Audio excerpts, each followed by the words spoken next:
જય શ્રી સ્વામિનારાયણ.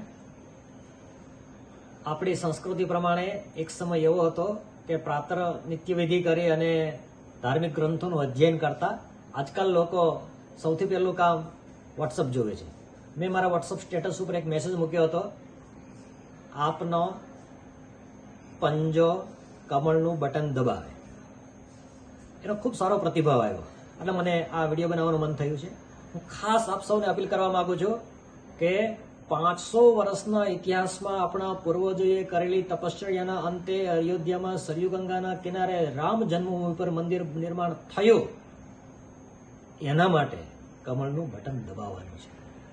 આપણે ડાયરેક્ટ રામ મંદિર નિર્માણની અંદર ઈંટ મૂકવા નથી જઈ શક્યા, પણ ચોક્કસ વિશ્વાસ અને ગૌરવ સાથે કહું છું કે જેણે જેણે કમળનું બટન દબાવ્યું ને એ બધા જ રામ મંદિરના નિર્માણના યશના સહભાગી છે.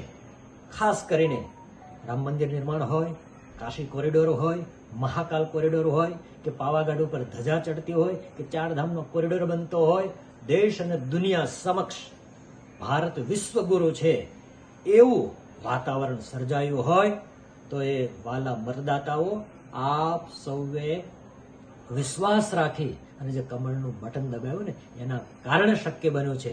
દેશની સીમાઓ સુરક્ષિત રહે, દેશના સંસ્કાર સંસ્કૃતિ સુરક્ષિત રહે, એના માટે કમળનું બટન દબાવવું ખૂબ જ જરૂરી છે. અને આપે 2 વખત કમળનું બટન દબાવી અને જે ગૌરવ આપ્યું છે એના કારણે જ 370ની કલમ નાબૂદ થઈ છે. એના કારણે જ દેશની અખંડિતતા વધતી રહી છે, વિસ્તરતી રહી છે. હું આપ સૌને કરબદ્ધ પ્રાર્થના કરું છું, પુનઃ 3જી વખત કમળનું બટન દબાવો, આપના પંજાથી કમળનું બટન દબાવો અને દેશના નિર્માણમાં રાષ્ટ્રભક્તિ માટે, માતૃભૂમિ માટે કંઈક કર્યાનું ગૌરવ અનુભવો. એ જ પ્રાર્થના. વરતાલ મંદિર, સાધુ સંતોલદાસ. જય સ્વામિનારાયણ.